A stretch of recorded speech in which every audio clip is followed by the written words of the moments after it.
Hi, everybody. It's Michelle Jackson. I'm here with this is our third Pen Posse Roundtable that we're hosting with members of the BWW, the Black Writers Workspace. We have writers, we have editors, we have publishers all here today to talk to you about a very great topic, I think, and that is what good writers do. So you have us here for around 2 hours, and we're here to talk to you. So if you're on the page, or if you're on my page, or if you're viewing this from one of our guest pages, you can always ask questions. So we ask that you right now do a couple of things. One, we want you to share this on your page so that we can optimize the number of people that are viewing our roundtable discussion. And it's all about writing. So if you have friends or family members that are interested in writing a book, this would be a great session for them to be a part of. Two, we want you to take out a notebook or paper, or if you're driving in the car, just turn the volume up so that you can learn from the expertise of the people that we have on this particular roundtable. Now I'm going to moderate it. I will add a couple of things here and there, but for the most part, what I really want you to do is to learn from them, because they are people who have been successful in publishing their books, self-publishing their books, editing books, and publishing books. And so you can put your questions in the comment area and ask those questions so that we can help you to take your writing to the next level. So let's bring them all on the screen. It's going to take me a minute because it's several of them, and I'm so proud of that. So let's start with, we have Julia. Hi, how are you? Michelle Jones. Good morning. Reginald and George. Oh, wow. This is a big panel. This is a big panel, everybody, right? But we are here all to do a couple of things. We really want to help our writers take their work to the next level. So we're asking everyone on the screen, if you can, mute yourself until it's time for you to talk so that we can make sure that everyone who is watching can hear. And we're asking everyone to add your questions into the chat box. We're also asking you to share this on your page, and this will be available to you even after the event. So we're really excited to have everybody. I'm going to give them an opportunity to introduce themselves. Once again, the topic today is what good writers do best. What good writers do best. Now, to hear that to have that question answered by an editor, I'm a little nervous because George is my editor. So he may say something, I don't know. But I think that it will be good to hear that from an editor, because we are, as writers, we pour so much of ourselves into our work. We're so serious about what we put on paper, but sometimes what we put on paper is not engaging. It's not, grammatically correct. It's not even appealing in any way, form, or fashion. It's just what we're feeling in that moment. And so now that we have some editors on the screen that can talk to us about what do good writers do best, we're really going to lean on them to give us some advice about that. But we're going to be breaking up this conversation. We're going to be breaking it up into basically 7 different areas, because I want to make sure that people can get what they need. We're going to start with preparing to write. What do good writers do best when they are preparing to write? And then we're going to talk about getting started in title development. And we may put a pin in title development because some people don't create their titles until the end. I'm making an assumption that people have titles going into their work. So we'll talk a little bit about that. And then we're going to talk about moving through writer's block. And what do good writers do to move through writer's block? And then we're going to talk about crafting the storyline or character development and building a fan favorite scenarios. And this is for those non-fiction writers. How do you build fan favorite scenarios? Things that will engage people in your book. Then we're going to go into post writing. That's editing, synopsis development, book cover creation. And then we're going to look at getting published, which is important, very important. We're going to spend some time there. Marketing, social media, website development. And then we're going to talk about building a fan base. So we've got 7 areas. We've got a lot to cover. But for now, let's get started with just meeting our panel. So let's start with you, Julia. Hi, I'm Julia Royston. I own BK Royston Publishing in Jeffersonville, Indiana. I write multiple genres. So I pretty much write nonfiction, fiction, and children's. And so you want me to go ahead and give my 2 tips now? Yes. No, we're just going to let everybody introduce Okay. themselves, and then we're going to get Sure. to No those problem. tips. Let everybody get a chance to pull out their notepads, because I want to make sure that that's what's happening today. We are taking notes. No problem. On the page, on the BWW, every day we get so many questions from people who are beginning the process of self-publishing, who have self-published, not sure how to market themselves. They may be looking for an editor. They may be looking for a publishing house to go the traditional route. So we want to be able to answer as many questions as possible. So we're very excited to have Julia here. Julia actually participated in, I think it was the first book fair, and she was one of our speakers, and she's just such an excellent speaker. So I'm just very happy to have her here. Avinia, please tell us about yourself. We want to know where you're from too. Tell us that as well. My name is Alvinia Key. I am from Atlanta, Georgia. We just moved here recently. I am a writer and an author. I have a mommy blog where I talk about my personal relationships with my kids and my man, and how the transition from California to Georgia has been for me. Touch on a little bit of postpartum depression as well. I also have I have 2 published books that are on Amazon right now. One talks about my personal relationships with just men and what I got from them and the mistakes that I've made to help, other young women. And then I have a children's book because of my 2-year-old. I wanted him to learn how to write, to learn his colors and his zoo animals. So I published a book. Thank you so much for being with us today. Thank you so much. Reginald? Thank you.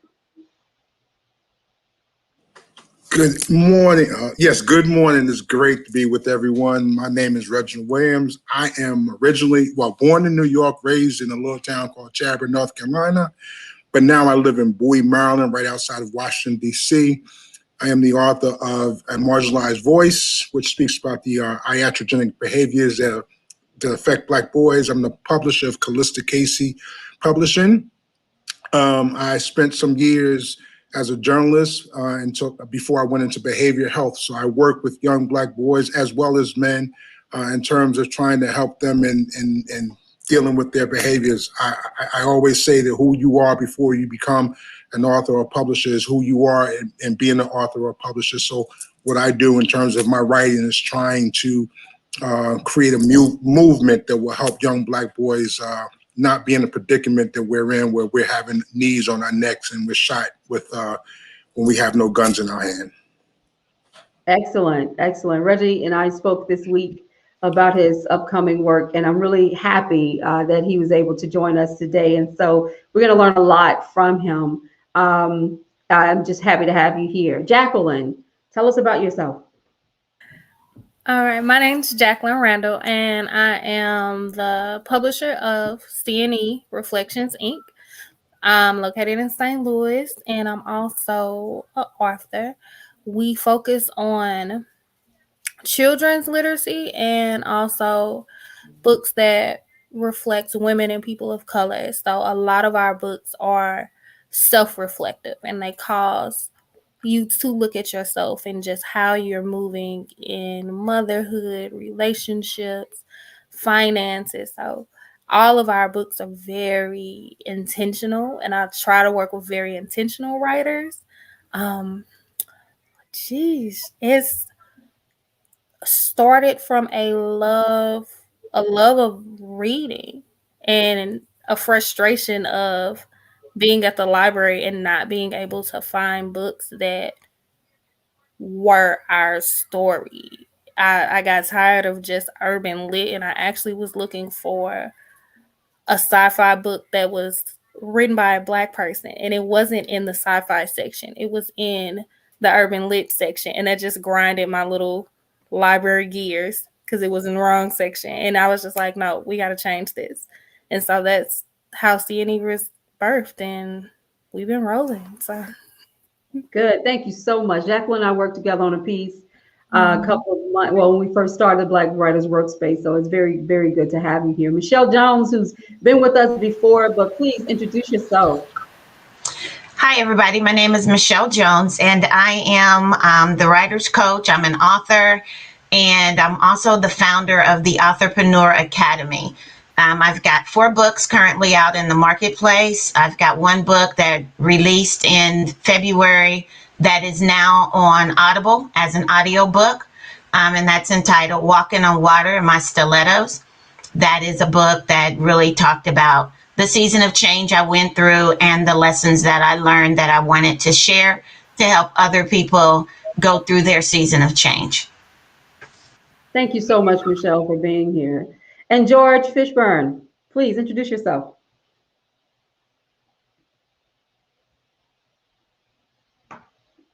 Is he muted? Good afternoon, everyone. I am George Fishburne, and originally from Miami, Florida, and presently I am in Atlanta, Georgia. The bulk of what in recent years, the bulk of what I focus on is, as Michelle indicated, is editing.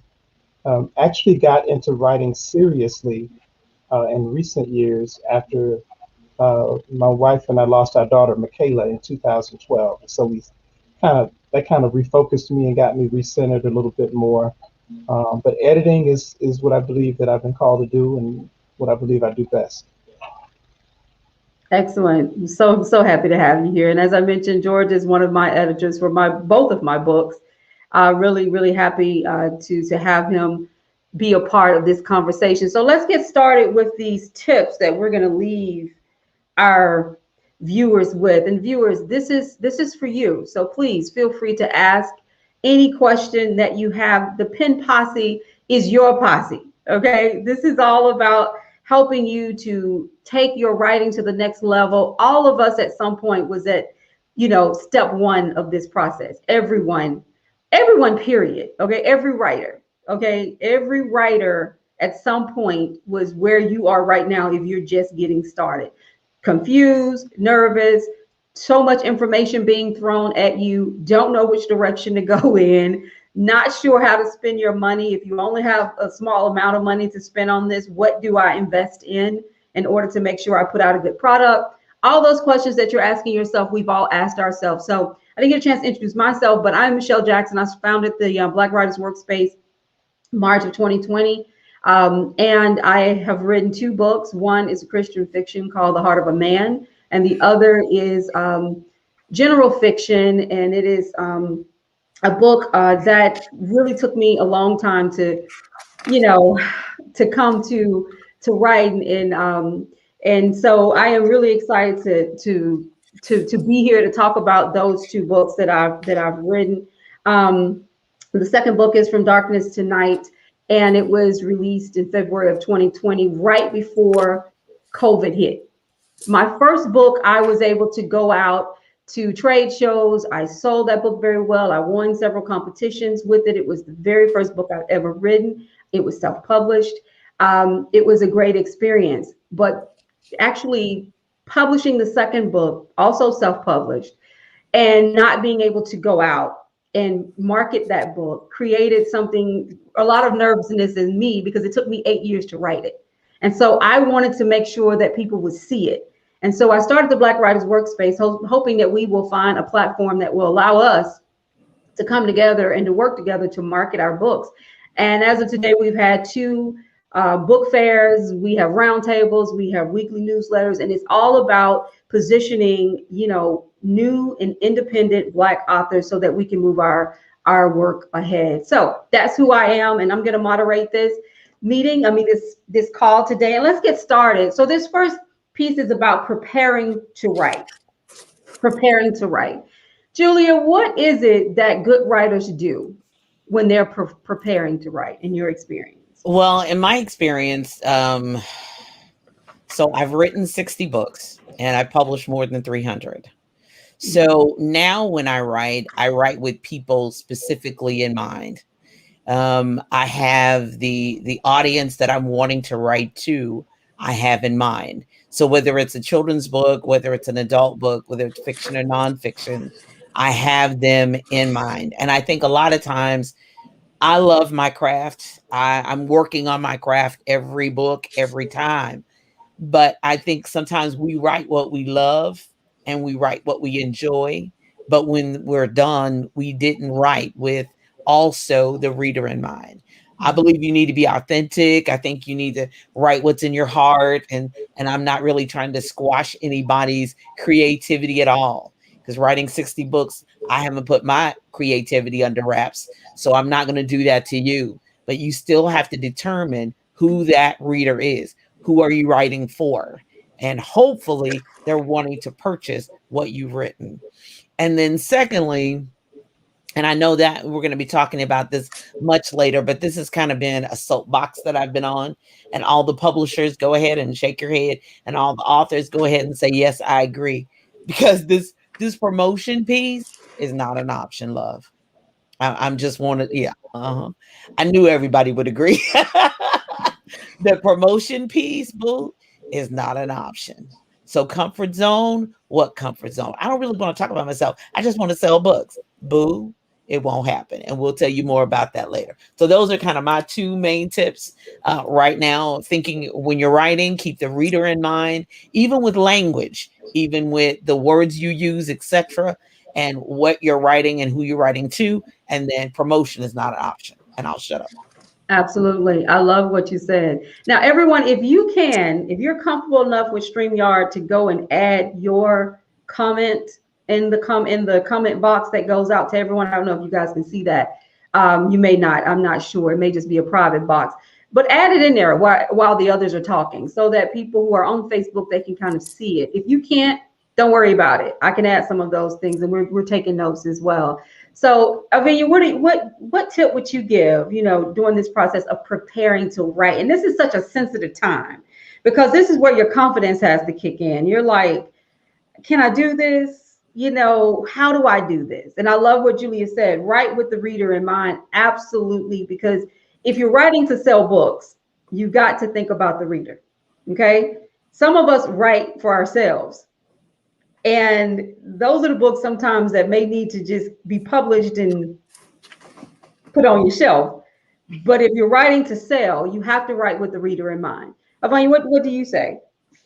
I would say you got to be consistent with your writing. I've read a lot of books and some of them are not consistent.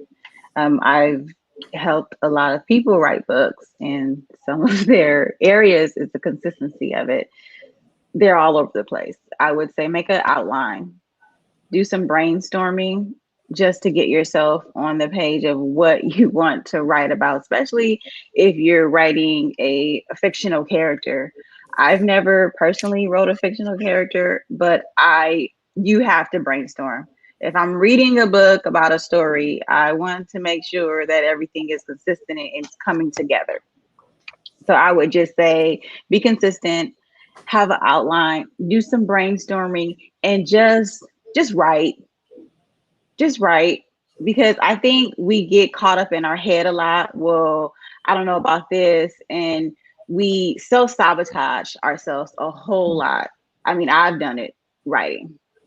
And I've stopped and not wrote for like maybe a couple of days or something like that because I was in my head too much. Get out of your head. Just write. Have fun writing. If this is what you're supposed to do, you're supposed to have fun with it. It shouldn't be a hard thing. Love that. Love that. You said something about being consistent in the writing. As a fiction writer, I can tell you have to do your homework, your research. Know your character, build a chronological profile of your character. When was the character born? I mean, tell everything. I was reading this about Terry McMillan. She was saying, have a complete profile. When were they born? What foods do they like? What's their favorite color? You have to really get in there and connect with that character because you are that. You have to know that character inside out because at some point it's going to take a life of its own. It literally begins to write itself. If it's a good character. So definitely go in, brainstorm, know your facts. Know your facts. That's very important. Thank you for that. Reginald, your tips? Miss Key, we're going to arrest her for robbing, taking my tip. I am, again, I told you who you are before you go into writing is who you are in your writing. And so I understand behavior. And one of the biggest things, the drawbacks I see with a lot of people who desire to write, that they won't just write, right? And so, like Julia said, that you have to have the character and the reader in mind. You talked about the character, and that is absolutely the truth.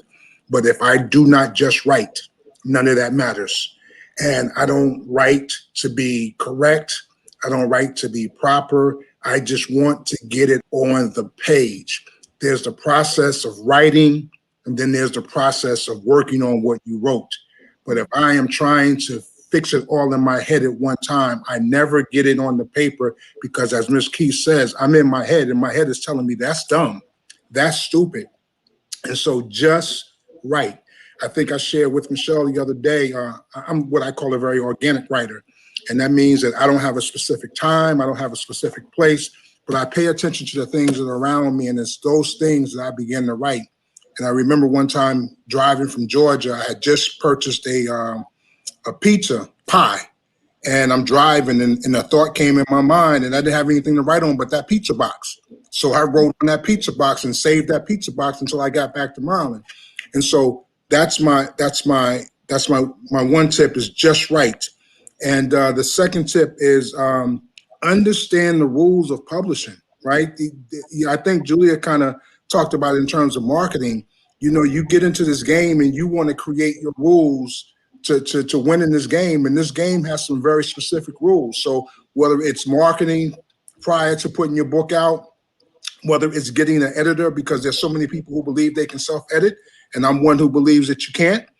Understand what it takes to be a great a writer and to be an author, and know whether or not you are an author who is trying to create a movement, or you're just somebody who just wants to get something on paper and have your name printed across a book.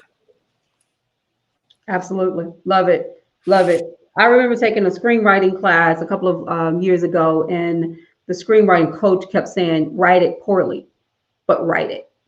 There's a process. You're going to, good writers are going to go through the editing, but you need to write because the confidence come in that, the confidence come in just writing. But when you're trying to write it perfectly, and I do believe that's why it took me 8 years to write my second book. I was so busy trying to write it perfectly.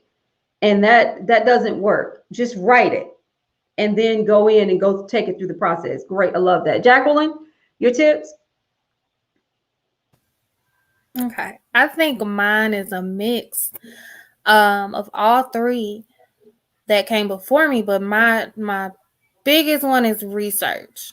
Research, when you write something, you want to be seen as a pro at what you're writing. If you're writing about cats, you should know everything about cats. It should not be anything in this book about something that a cat lover is going to be like, well, wait a minute, that doesn't make sense. So you have to do your research. You have to research the market. And I've worked with some writers that are like, I got this book and I want to put it out. And I'm like, okay. And I'm reading it and I'm editing and I'm like, let's have a side conversation. Like, you got to research your market and make sure that it's going to be able to sell. Make sure, your parents, if it's a kid book, parents are going to buy it. If it's if it's a novella, like there are certain things those readers are looking for. So you can't give them just something quick and to the point. Like, it has to be a certain method to it. And I'm a writer that writes when inspiration hits. So I may write for 2 months straight and then not write anything else. But in that 2 months, I wrote 4 books. So research and be able, and it leads to my second point, be open to editing, where before we put out anything, we do a panel, like an old school Barry Gordy. Are readers going to read this? Are they going to like these characters, these situations? If not, we got to take it back. We got to take it back and see,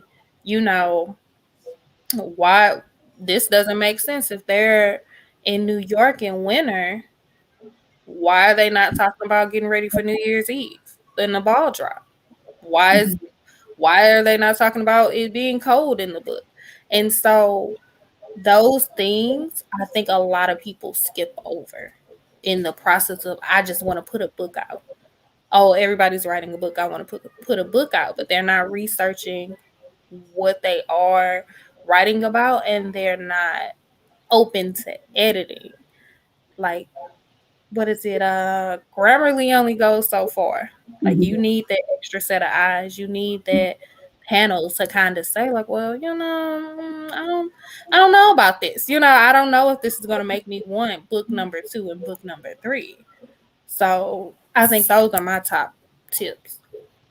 I love that. Thank you so much for sharing. I think that, it's important, absolutely, that you write something, once again, that the reader's going to want to read, that you're paying attention to all the details. We're going to talk about editing. We're going to spend some time on editing because I am a big believer in editing. I have a PR company. I have an editor. She reads my work. I write all day long and I make mistakes all the time. Okay.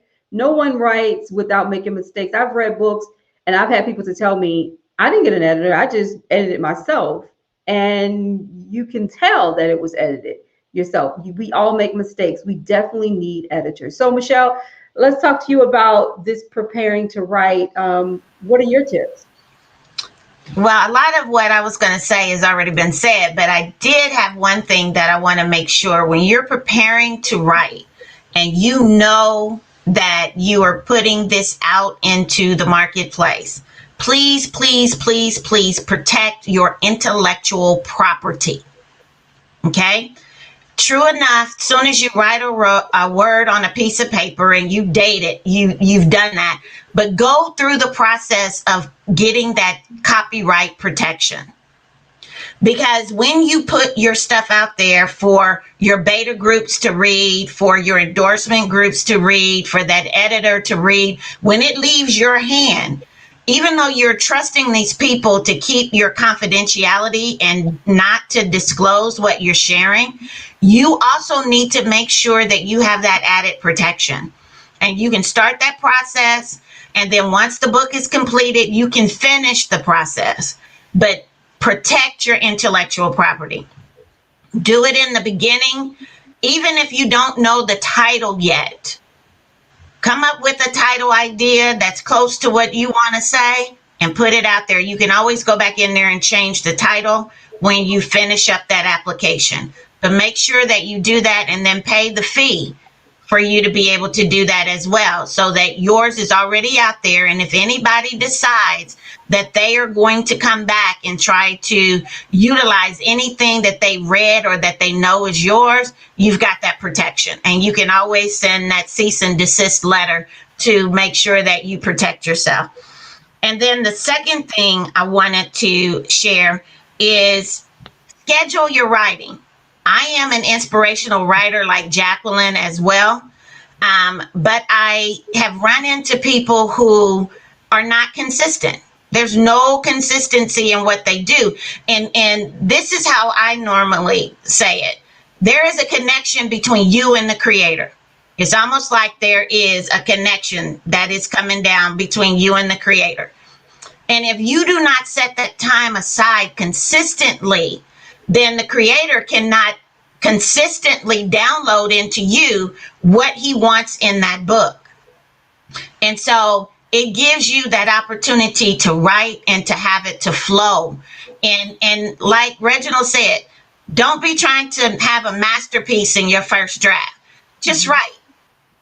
All of that plays into that connection. Allow it to go through what it is that you need to do and schedule it. Because 21 days it takes to create a habit.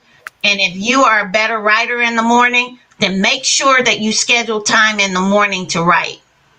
If yours is more at night, then schedule time at night that you are isolated, that you can get into that space and that you can write. Great. Love that. And I'm going to talk to you guys because I am not good at scheduling writing and I need help bad with that. So George, we're going to end this session with you. We have a new person on, and then we're going to start with a new conversation because I want to make sure we're moving things ahead. We won't get everyone to respond to each one of these. We'll let you chime in based on your knowledge But this was one of those topics, preparing to write, where I think it was very important for us all to give our tips, because this is a very important phase of the writing process. So George, what are your tips at this point? So I'm a firm believer in working from an outline. Um, I, I've done a few ghostwriting projects, actually done 6 ghostwriting projects, and in crafting an outline, and if it's okay with you, I want to get to a bottom line. The bottom line is it becomes exponentially much easier to determine what my fee will be once, because from the outline I can almost almost assuredly kind of determine the scope of what I'm being asked to do. And the outline initially is for me. It's a skeletal outline, but eventually we do an outline for the client. And so working from an outline. The second, the second one I think has more to do with, and this is a hybrid tip. I have tons of editing tips. But this is a hybrid writing editing tip, and the hybrid writing editing tip is in making a determination about who is going to edit your book. Be certain that it is someone who will be able to get your voice. And so what that means in flesh and blood terms is Michelle and I have known each other since Judas betrayed the Lord. So we've known each other for a very long time, and it was very easy it was easier rather to edit Michelle's work in large part because we sat next to each other in the classroom several times a week pursuing a master's degree. And then after that, we got to know her family. She got to know my family, and so I knew Michelle's voice. I knew what Michelle sounded like in an evening in an evening time context because we sat in a class from 6 to 10. I knew what Michelle sounded like when she was describing a very poignant part of her work. Uh, One of the other things about the whole voice thing that I'll leave you with this is that getting your voice, I think, in many respects, also I think indicates that you understand to some degree um, the characters, the different characters in this piece, and getting the voice of the characters. I mean, what does a character from 1960s Baton Rouge sound like? What does that look like in flesh and blood terms? What are they eating? I think my sister said it earlier. I think Jacqueline said it earlier. Understanding this whole dynamic of time and place and applying all of the rigors and all of the amenities of that particular time and space to your writing. Great. Thank you so much, George, for that. And you are absolutely right. So what do we learn in this first one? We're going to write with readers in mind. We're going to be consistent with writing, outline, brainstorming. We are going to write. Don't miss the opportunity in this phase of getting started to write. You don't have to write it perfectly, but you definitely need to write. You need to research. That's what Jacqueline talked about. And research is key. And I want to put a pin in that to a degree because it is so important to talk about this. I was on a diversity panel the other day, and we were talking about white writers writing Black characters. And there was someone who said that they should not write about marginalized characters. And I disagreed because my first character in my first book is a white man. And so the key here is not trying to put us in little buckets and censor our creativity by the types of characters we can create, but it's about researching those characters, not being stereotypical and not pandering to a particular audience. Every Black boy in a children's book doesn't need to be a basketball player. Okay. So these are just different things about research. So research your characters. And that's very important to do. So I love that. And be open to editing. And we're going to talk a lot about editing. We talked about protecting your intellectual property. Very important. And that's in everything that we do. But we definitely, in our writing, we need to protect our intellectual property. We need to schedule our writing. Love that. Bad edit, but love it. We need to work with an outline. Once again, that's what George talked about. I'm not good at it. I want to learn from you guys on that as well. And then we need to find someone with the same voice. We need an editor who understands our voice. That is so important. I have worked with so many editors over the years. My very first book, before I hired George, I hired another young lady to edit my book. and she just added a number of comma splices. That's all she did. And I spent a lot of money with her as my first editor. I made a big mistake. I had to go in, delete everything that she did, and find a new editor because she didn't know my voice. She thought the only thing she needed to do was just to splice that baby up, and it did not read well. So very good first round to talk about some key things. We have Carrie on here now. We're going to start with her. And once again, now we're just going to open it up for conversation because now we're going to talk about moving through writer's block. And everybody doesn't go through have writer's block. I'm an emotional writer, like many of you. I only write when I feel the need to write. So I probably have writer's block 365 days. And then when I'm not writing, when I do start to write, then the writer's block is done. I'm not sure about that. But I think that a lot of people ask this question about writer's block. And I know that's that period when you cannot write. I think a lot of it is confidence, is when we just lose our confidence in the work. But you guys talk to me about what do good writers do to move through writer's block. And I'm going to start with you, Carrie, and then from there, we're going to open it up to everyone. Okay. Hello, everyone. Yourself. I'm sorry. Be sure to do that as well. Okay. So one of the biggest things I try to do to move out of writer's block is music. I love music. Music takes me in different head spaces, just different, it takes me on different trips depending on the song. So say if I'm getting blocked and, like, for instance, I'm working on a book now, and there was a time I'm like, oh my gosh, I cannot think of what to write. And then I had an idea for a scene. So I'm like, okay, let me throw some Tank on, or let me throw, some James P.J. Spraggins on if I need some jazz, or if I'm writing, a preacher and he's doing a sermon, let me throw on my gospel, just to kind of get me in the right headspace so I can write. That works. Also, wearing orange works for me. I was told orange helps with creativity, and it does work for me. So Wow. Those are the two things that help. Also, when I'm writing, if it's something similar to like the genre that I'm writing, I like to watch a movie or even read other books, and it just motivates me, like, hey, oh my gosh, let me get on top of my stuff. And it just opens up a whole nother burst of energy for me in writing. Sounds great. Anybody else on the writing, or anybody else want to go back and tackle something that we just talked about and elaborate on anything that I've said? I don't want to move too quickly, but I love this wearing orange. Hadn't heard of that, Carrie. So now I've got to go get me an orange jumpsuit. I'm on it. So I love that. Anybody want to talk about either writer's block or kind of go back and elaborate on anything that we just covered with that first section? One of the things that I did, Michelle and the other panelists, I've had clients that have struggled with the writer's block. And so one of the things that I encourage them to do is to do a mindfulness exercise. Mm-hmm. And in that and it's simple meditation. It's guided meditation. Think of a word, think of a character or whatever, and just focus on that subject that you have. And even free write on it. Take some time and free write on it. And give yourself an opportunity to leave the things that are blocking you. Because normally, writer's block happens because there's something else that's trying to get your attention in that moment.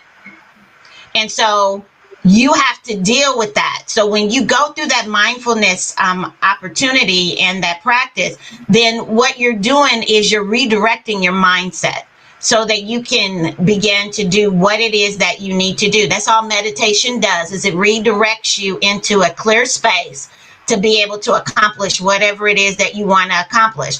And then also by doing writing prompts, you can do the very same thing. If you're struggling trying to write that character analysis or to get that research that you've done into a manageable piece that is going to work in your book, then just come up with a topic off the top of your head.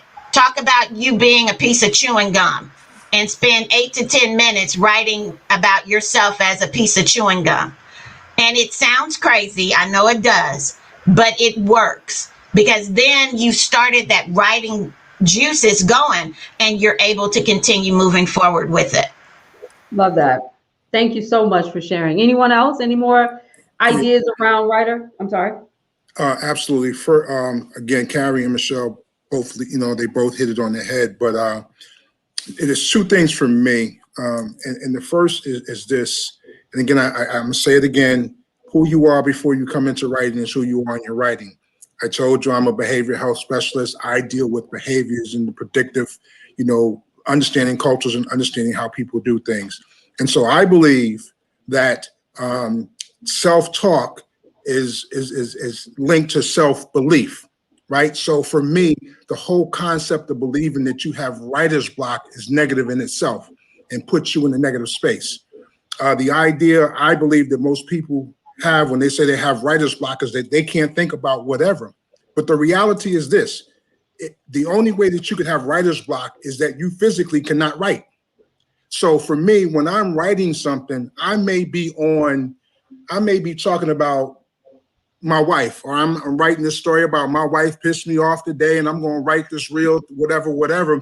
But somewhere along the line, I may see LeBron James has scored 50 points, and I'll start writing about LeBron James, even though my subject matter was about my wife, right? And I'll just write about LeBron James because I believe that once a thought comes into my head, I do not want to dishonor it. And so I'll write it, and then somehow I'm able to come back to where I am. So everything is just right. It doesn't have to be perfect. But I like, again, Carrie, read a book or watch a movie or listen to some music because you'll be amazed at how that inspires you. I'm reading Richard Wright's Black Boy, which was written 75 years ago. And this book is like giving me chills the way this dude writes, And so I'm going to keep saying it, just right. It does not have to be perfect. It doesn't even have to be on the subject matter that you're talking about at the time. I think Michelle said something about chewing gum. Just right. And if you just, it's the idea of, I played college basketball. It's the idea of getting in the gym and just putting up shots. When you start putting up enough shots, you get what's known as muscle memory, right? And all you're trying to do is just write so that you can get that flow. And so just write. And don't believe it's right. And don't believe it's writer's block. Love that. Michelle, if I could add something, there's a backstory to the movie Coming to America, the first iteration of Coming to America. And as you know, the writer, or the producers rather, were sued. We know the producer to be Eddie Murphy was sued for allegedly stealing the story idea. And so he was sued and gave up a lot of money. Well, the backstory to that is that the writers that he had employed to come up with the original concept for Coming to America had actually come up with a similar concept, which is why they had a framework for it, but they just couldn't get over the hump. They had writer's block. And writer's block in the sense that they went roughly about close to 6 months without putting anything down, without getting anything down. And thus it led to them borrowing the concept from from another individual. And so they ended up, it cost them dearly. If you've seen the second one, it's horrible. So the writing didn't get any better. But my point, I think, is that I think that when we start talking about writer's block, it is very, very important. Even if you have to step away from the project you're working on, it's important to write something. I got in the habit of writing. I would write 20 to 25 words that correlated with the letter A, and I would go through the alphabet. I would just come up with words that correlated with the letter B. And it was just something to do in the interim. And I came up with these words, and next thing I knew, the juices started flowing again. But write something, and here's the other piece too. And I say this all the time. I'm a firm believer also in literally putting pen to paper. And so when you find yourself with writer's block, I like that, my sister. When you find yourself with writer's block, also go ahead and take out the pen and the pad. and get away from the computer. Step away from the computer screen for a moment and put some pen to paper and see how that helps as well. Love it. Love it. This is great. I love this conversation. This is exactly what we wanted this event to be about. Everybody out there who's watching, please drop your questions. We want to hear from you. There is so much knowledge on this screen, so many people who have done it in so many different ways and who have been successful at it. I really love what Reggie said. I love what George said. You guys are hitting it on the head. And we're going to move past writer's block because we are no longer being blocked, right? We're moving forward, right? So we're going to move forward with that as well. But what we have is, music is great. Wearing orange, that one I'm going to do. Watching movies, that is something that I like to do as well. Mindfulness exercises, love that, Michelle. Very good. Meditating and redirecting your mindset. Reggie, I just love you saying, look, there is no writer's block. Write something. And that is very, very important to do. Just write, exercise that muscle. And so I love that idea, the analogy you use with basketball, and put pen to paper, George. Excellent. Excellent. Put pen to paper. That's what I do. I write on everything. I'm like you, Reggie. I'm writing on, pizza boxes, napkins. I write on my hand. I remember I sat in church once and wrote like a short story. I mean, I was just so inspired, and my husband just looked at me and he knows. It's just like, just leave her alone, let her do her thing. I get in that space and I need to stay there. So that is great. Let's talk now about crafting the storyline. Michelle.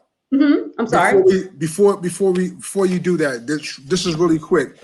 I believe that when you honor just writing, it's amazing how things come to you. And sorry. So in my house, the kitchen and the sitting room is like this one long space. So it's like 1:30 in the morning and my wife is in the kitchen doing something and I'm on the couch, sleep, TV's turned on, and she drops a pot. And when she drops the pot, I wake up. And when I wake up, I turn and I'm looking at the TV and there's this fashion designer. Her name is Diane Van Verstenberg. And she said, if you save one life, you save a dynasty that will follow that life, right? And it was like, I happened to be writing about that earlier in the day, right? And so what I'm saying is I believe that when you just honor your writing, whatever it is, somewhere along the line, the creator in which Michelle talked about will come back and give you something at a time that you never even thought of. At 1:30 in the morning, I'm on the couch sleep. I don't have writing on my mind, but when that pot fell, and I woke up, I saw that, and that became the quote that opened up my book. I would believe that all of us have a story to tell about writing that is may not be understood by people who don't write, meaning things that have happened that just, for instance, when I was around 21 years old, I heard a pastor talk about a particular scripture in the Bible, and I wrote it down on a piece of card, and I folded it and put it in my wallet, and I had it with me. I've had it for years. I didn't know what it meant. He explained it, but it was still one of those Bible, those verses that kind of not sure I understand it. But when I wrote my second book, that was what I used to open my book with, because as I wrote the book about this young girl who is struggling with guilt and sadness and all these hard things going on through her life, I realized that Bible verse was what it was all about. It was about God being there with us in the daytime when it's bright and sunny and everything is good, but he's also there with us in the nighttime when it's dark and you're alone. And that's what my book was about. So I pulled that verse out, not knowing why I kept it. And I knew then, probably 20 years later, what that movement, that moment I decided to put that in my wallet, it was all about a book that God knew I was going to write 20 years after that. Now, we can have a whole session about this, because I think there are so many of us who have that experience, waking up in the middle of the night, writing something down, talking to someone saying something that you're going, oh my God, I'm writing about that. It is so spiritual, but we won't go into all that right now. So thank you so much for that, Reggie. I really appreciate I appreciate it. We are getting some questions in, but we're going to move to this to the crafting a storyline, because I think this is where we're probably going to spend a little bit more time on before we get into editing. And for those of us who write fiction, that storyline development is so important. It is critical. It is the heartbeat of the book. If there is no good plot, storyline, characters, there is no book. Anybody got any tips on how to build a good or create a good storyline? And I want to just start off by saying research is number one. Okay. I don't care if you're writing about aliens on Mars, get it right, because there will be someone who's an expert in that field who will call you out on something you said, and you will think, I was just writing about aliens. Like, what's the big deal? Can I create a world for them? Get it right. Trust me, get it right. And so, any tips on crafting the storyline, character development, or building a fan favorite scenario? And that is for those nonfiction writers, because we understand everybody doesn't write fiction. So any tips there? Julia, do you have anything?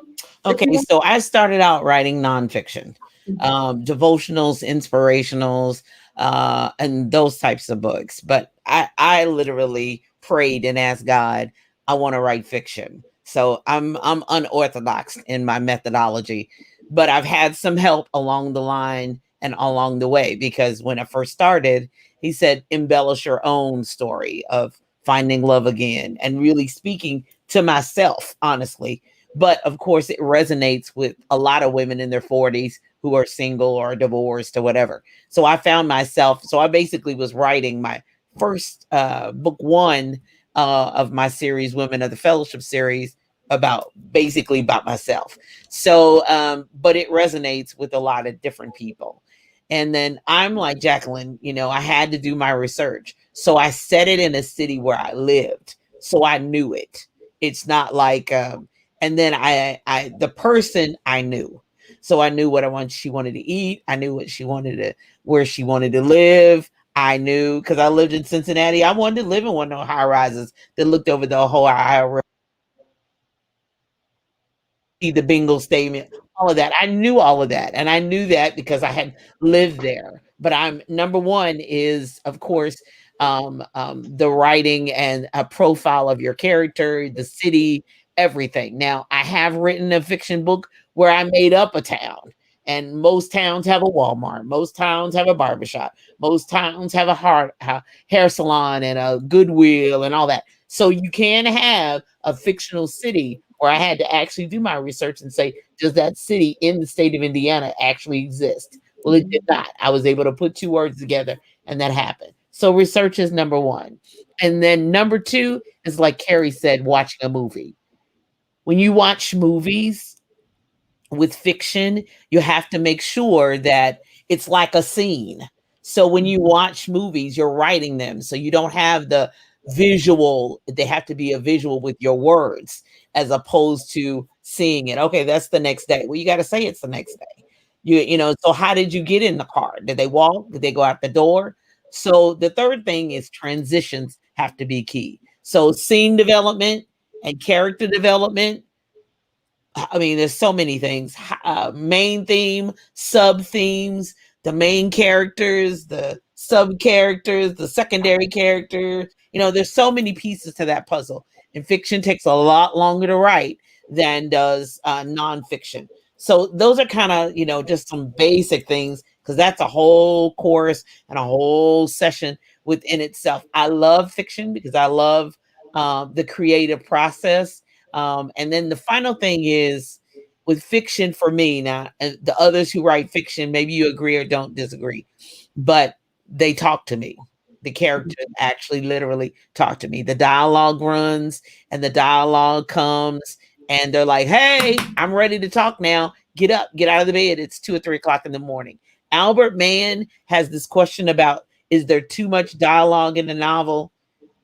I don't think so, unless it's just ramblings and it doesn't make sense. But I enjoy the dialogue pieces. And if it's for informing and moving the story along, then okay. But if it's just yes, no, and all that, just ramblings and has no significance and doesn't attribute to the plot, I say you need to add something else to the plot. And I'll shut up now. Thank you, Julia. I love that. We're going to get some more people to chime in, and thank you for addressing Albert. You're absolutely right. Writing dialogue, Albert, it can be tough. You want it to flow. What I had to learn is you want probably more dialogue than you want the narrative. Okay. You don't want to narrate your story so much until the story doesn't really exist. It's just you telling. You're just telling. That is something I had to work on a lot. I've done a lot of research on dialogue. I wrote my first book. I'd never written fiction before. I wrote it. I added dialogue at the end. I literally went back into my book to restructure it and add the dialogue because I was a little nervous about it, didn't know what to do. So do your homework on the dialogue. It needs to flow. It needs to sound natural. It needs to use words that people in that particular part of the world will use. Focus on things that's important, to people in the environment to which your plot is. But pay attention to the dialogue because it should be moving, as Julie said, it should be moving your story forward. It should be moving it forward. If you're just narrating 3 and 4 chapters and there is no dialogue, that becomes tough. And I've seen that before. So be sure to do your homework on that. Anybody else when it comes to storyline, and it doesn't have to be just fiction, it could be nonfiction. Any other comments? Jacqueline, George, Reggie? I'll jump in. I think for me, I'm really old school. Like for fiction, I take my time, but I advise people to do sticky notes. So my wall will look like a whole, what is it? The people in the movie that's like crazy that have like all the little strings connecting or whatever. My wall looks like that. So each scene and each character has like an index card. And under that index card is like their little character profile of the who and who's connected.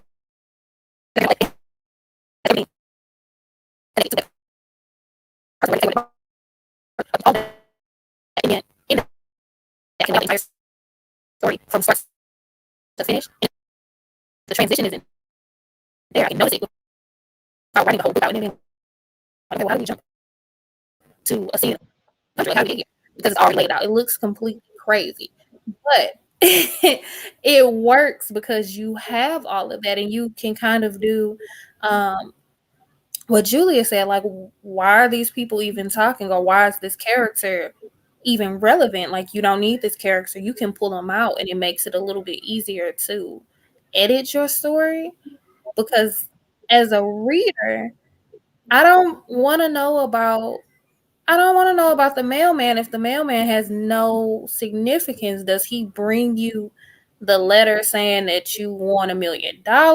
Do you have an affair with the mailman? If not, I don't even need to know the mailman's name. You can just say the mail came. Like you can switch up these things because you see it completely laid out. And I think when you do it that way, it also makes it more visionary, as if it's a movie. And I think a lot of readers, just in the age of technology that we're in, they have to be able to see it. And if they can't see it, they're going to put that book down by that second or third chapter.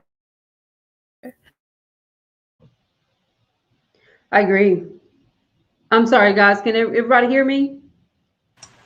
It's about to start storming here. I'm hoping we don't lose anything. So we're going to try to move things ahead. I'm so sorry about that, but weather can sometimes be a problem when it comes to live streaming. So I love what you said, Jacqueline. You're absolutely right. We have to pay attention to make sure that our stories, put it like this. I always say it this way. Readers are very smart. Okay. And we as writers have to understand that readers are smart, and they get into that book because they want to hear about a specific story. So when we are introducing characters that have no relevance, or scenes that have no relevance, or spending so much time on one thing and the idea of the story isn't moving forward. It's like watching a movie. If you're watching a movie and it's not moving forward, you're gonna jump out of that. You're done. You're like, this is slow. This is too slow for me. And I see that in a lot of books, even a lot of our best-selling books, because I'll read them and people are popular. A lot of books are popular because of who wrote them. But a lot of these books don't always catch your attention because they're so slow. They're very slow. And it has its purpose. But for me, I needed to move very quickly. So Elvania, any question, anything that you have to add to the storyline, fiction or nonfiction? Well, as far as I write nonfiction, so for me, I would have to say you need to be passionate about what you're writing about, because even though you may be writing about yourself or your personal experiences, you have to connect with other people. Like I write for moms and for women. So I have to make sure that the stories that I'm conveying are connecting with the women and the moms that I'm writing to. And I've read a lot of mommy books, and some of them I can't connect to it. I don't know what they were talking about. I just feel like there's a lot of people out here now that are just writing books to write books. Mm-hmm. And they see that it's easy to put a book on Amazon, and it's easy to maybe put it on Kindle or the money. Exactly, Reginald, the money. And they can put it on Nook or whatever it is, Apple. And they're like, oh yeah, I can write this and make some money out of it. But if you're a passionate reader, I want your book to have some type of substance, especially if you are talking about your personal stories and you're talking about women and moms. That right there is a big genre, and it has to be passionate. It has to have your experiences in it. I don't want to read a book from, honestly, no offense, but I don't want to read a book from a non-mom. Mm-hmm. And the reason why is because their experiences are different. And I'm not negating their experiences. Maybe they are a nutritionist or something like that. But my books that I read, I want to hear your personal experiences as a mom and what did you experience? Because I'm reading it because I'm trying to get some help. I love that. I think this is a good time, everybody, and we just had Dr. Elijah to pop in, and I don't know if he's there yet, but this is a good time also to talk a little bit about what Elvania just mentioned, which is this idea of writing and publishing, and that anybody can do it at this point. And it's the truth. We all know that anybody can publish a book. It is so simple right now, and it may even get easier. I can write anything. I can wake up in the morning and write something, don't edit it, upload it to Amazon. Amazon is not going to tell me if it's good or bad, okay? They're not going to say, we won't take your money because this is bad. I almost feel like they need to, but they don't. And so there's a lot of work that is out there, and this is our time to speak to writers who are listening right now, who are just writing to write. No desire to really be a writer, but hey, I wrote this. My girlfriend liked it. I'm going to put it out in the world with no technique and no standard. And this is a conversation that I have a lot because people are now asking me to come and speak on diversity panels and different things because they see the Black Writers Workspace is our kind of a movement for the new and independent Black authors, most of us self-published. And there is still the questions that are out there about self-publishing and how good are self-published authors. And I always have to say there are very good self-published authors, but there are also a lot of self-published authors who are just writing to write. So if we're going to be giving tips and we're going to have an honest conversation, let's talk about that. What are the tips to make sure that you're not just writing to write? What takes a book from being just a bucket list wish for yourself to being something that a reader really wants to read? Anybody want to take a swing at that? Dr. Elijah? Oh, I'm sorry. Mhm. Michelle, I was gonna say that one of the byproducts of COVID-19 has been that since we've all been through this kind of traumatic and continue to go through this traumatic experience, everybody thinks that they have a book in them. Um, so what has happened is I get contacted about an opportunity, and and I'm trying to be diplomatic here, but a lot of these ideas are not very good. And so what my takeaway is from this is um, a new market has been created, a new, I guess, a new field, if you want to call it that. And the new field is for rewriting. And it's distinct from ghostwriting. It's distinct from editing because I literally get clients who I have to rewrite the entire manuscript from cover to cover. And truth be told, it's lucrative to rewrite because as a part of the rewriting, I'm also adding the editing component to it as well. And so my point is this: I think that if people believe that they've been given an idea and that they have a book that's in them and it needs to come out of them, I'm a firm advocate in doing a consult with someone who is established and can kind of talk you through the initial phases. Uh, so first and foremost, you can figure out whether it is in fact a good idea, and secondly, so that they can help you count the cost. Um, so there's a lot of bad writing out there, and as writers who are doing it, and even as editors who are doing the work, I think that we need to, in love, we need to call out the bad writing. I think that if we don't call out the bad writing, the good writing won't surface. And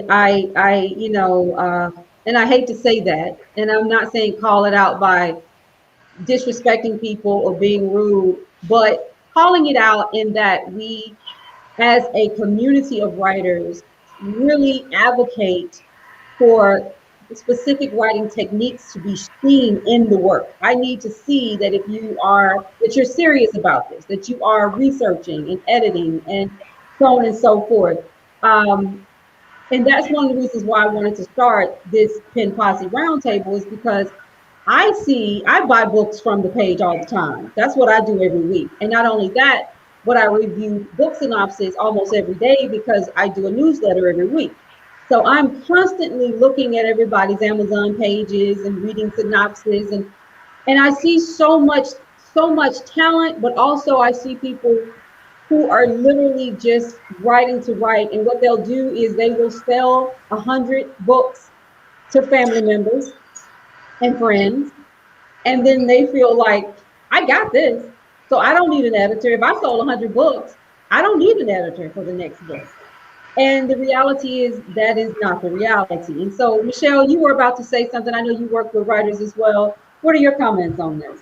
I'm in total agreement with George. I am a copyright editor, and there are a lot of times when I have to send a book back and tell them that I can't edit it because otherwise I am rewriting your story. I am ghostwriting your story at that point because it needs more help. It needs more help. But I also think that it's very, very important for us to begin to understand that even if you're writing nonfiction or fiction, your storyline is important. Have a storyline. You know what your theme is, but the theme and the storyline is two different things. Because you can have a theme and your storyline will never match up to your theme. Know what it is that you want to say. If you're doing nonfiction, I've got my Walking on Water and my Stilettos book is a nonfiction book. But there is a theme and a storyline that goes throughout the entire book. So when you do that, I normally preface my conversation with my clients. Sit down and think about what are the 5 top things you want to say in this book. What are they? Identify them. Have that in mind while you are writing this book. Because what it then does, and I know we're going to get into this later, but what it then does is it sets the foundation and the structure of what you're going to be doing in the book. And it also helps you with marketing. It helps you with your publishing. It helps you with everything going forward. So if you start off with the idea of, I know I'm going to write this nonfiction book or even this fiction book, and you've done your character analysis, you've done your research, then what are the 5 key things that you want people to take away from that book? That'll help you stay focused. Because even when I wrote my nonfiction book, and I just wrote it, when God said write it, I wrote it. But after I got done, I had to go back, like Reginald said, and I had to start looking at it, and I was like, okay, they're not going to be able to follow that train of thought because I was just writing. And I had to shore that up. And even though I am a copyright editor, I sent that book out to an editor so that they could look at it. Because, see, this is the key. We know what we're trying to say, but it doesn't mean we actually said it. And so by making sure you have those themes in place and that you have your 5 key points identified, it'll help you move forward in your writing. And it will also make sure that your storyline is succinct, that people can follow it, that after the first couple of chapters, they're not going to put it down, and that they'll be able to be a lifelong supporter of your work. Excellent. Excellent points. Excellent. We've heard from everyone except for Elijah. You want to chime in? Yes, sure. Thank you. Hi, everybody. Good afternoon. I'm Elijah Nicholas, and I may be probably the person with the least experience, I'm guessing here, because a lot of the things that you all are talking about, kind of like the technical things, I won't say that I don't understand, but I really don't. For me, I personally don't consume myself with the technical piece of it. I write my story, so it really is fiction, but it's nonfiction, if you will. And so when I write, I make sure that I use the resources that I have, as far as the editors, as far as sending it to people, to make sure that the storyline is understandable. So one of the things that I've been able to do is to help connect people with you all so that they understand there's resources out there. Because a lot of people will pick up the pen and then they'll just stop because they get discouraged and say, well, I'm not a writer, or, I don't understand how to make these points combine. I don't understand transitions and all of that. So I think that it's important to understand that there are resources out there, that there's people out there that can help you if you want help.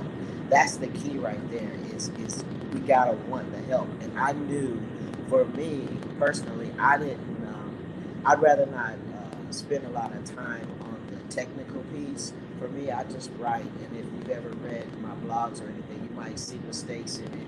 You might see edits. I've been on panels with a few other people here, and I've said that, like, for me, my main thing is getting out whatever it is I have to say. Now, obviously, when it's a book, I make sure that editing is done, and the cover and all of that. I don't know if y'all talked about the book cover and all of that, but I make sure, for me, it's I try not to take on the whole process from cover to cover, because it can be a daunting task. So I just want to say that, like, I'm probably one of the ones that y'all would get mad at if I send you my writing. Like, what is he trying to say? But no, it's not that bad. But actually, it's not bad at all. But I spend less time on the technicals and more time on, like, whatever is coming from my spirit at the time. So I'm probably a different type of writer. Okay, sounds good. Sounds good. I think, and there are different types of writers when it comes to different things. Like I said, I do PR work, so I have clients that will send me things that are not digestible in any form or fashion. And my goal is to make it digestible. But I still think, like any other craft, for those of us who are saying that we are writers, that we should still have a level of experience and a level of expertise in this, bring something unique to the table. And that's very important for us to do. So we are, it's so funny. I always set aside 2 hours for this, and it goes so fast. I know, Reggie, you have a couple of questions, so we're gonna need to move forward in order to get through everything. So I'm gonna let you give your comment, and then we're gonna move into. We've already talked a lot about editing. So we're going to kind of combine the synopsis development, the book cover creation and publishing, and then we're going to really get into the marketing, social media, and things like that. So Reggie, you had a comment? Yeah, real quick. One of the things I believe in this whole editorial thing is I always say this: rich people purchase media companies shaped, right? And we have to think about our writing beyond just this book we're putting out to go to whatever market. We have to understand that we have the opportunity to shape thought. So if we're shaping thought, then we have to be more intentional about what it is that we're writing, because 100 years from now, when you're dead and gone, you still can have an opportunity to shape thought about what happened 100 years earlier. So we can't just willy-nilly just get into this editorial game. We have an opportunity to shape thought, and we should take it we should approach it in that manner. That's excellent. That's excellent. That's exactly what this is about. Is that okay? A lot of us are self-published authors. It doesn't mean it doesn't need to be done well. I'm sorry, you're probably hearing thunder. It doesn't mean it doesn't need to be done well. So let's go on to the next one. Thank you so much, Reggie, for that, and everybody for your comments. Let's talk about getting published and all the different pieces that are needed. I can already tell you a tip that I have, something I know the good writers do, is they do their homework on the best way to publish their book, and to lay out their book, and to distribute that book, and to market it. Everything takes work. We talked a lot about editing. I think everyone on here agrees that you need to edit. That is very, very important for you to do. But on the publishing level, I self-publish, and I can tell you what good writers do. My first book was through a vanity publishing company. I spent about $1,200 getting it published, another $600 buying random marketing tools that they were convinced I need, and I didn't know any better. I just did what, I didn't know, because there wasn't a Black Writers Workspace when I was doing my book. I was writing a book and literally just researching, Googling things. And a girlfriend of mine recommended this vanity publishing company. I published my first book. They did the layout, and they didn't edit it, but they did the layout, and they did the book cover, and it looked fantastic. And they did a website. And then when they put it on Amazon, it was for $29. And in that time, I couldn't change it. And I still can't. I'm still working to get that changed. So there were a lot of mistakes that I made. I look back now and I said, I just made too many mistakes. And I would tell anyone, if you're going to self-publish, and this is just my 2 cents on this, do the work yourself. You don't have to hire a company to do it. Hire you a good editor, hire you a good graphic artist for your book cover. You can upload everything to Amazon. You can share it on multiple platforms through things like Draft to Digital. There is just so many tools. You shouldn't have to pay to have someone to do a lot of the work that you can do for yourself. Pay for your editing, pay for your graphics. If you need a writing consultant, get you one. But just uploading it to these platforms, don't spend that kind of money to do that, because you can do it yourself. Anyone else want to tackle the getting published and your tips? Okay, so as a publisher, my first book was with a vanity press and publishing house, and I did everything. I did the format, the layout, and everything. They put 2 dots that said, it made the cover look different. I still have it right here on my desk, and I did spend $500 or $600, $700, I think, and that's all they did. Because I realized when I looked at it, they hadn't done anything. So I realized I could publish it myself. But another piece, though, is that everybody is not that tech savvy. Everybody doesn't know where to find those information and resources and tools.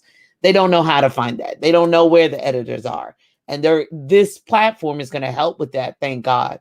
But everybody doesn't have that opportunity. When I started my company 13 years ago, I was like the vanity presses. You had to have your book on my account.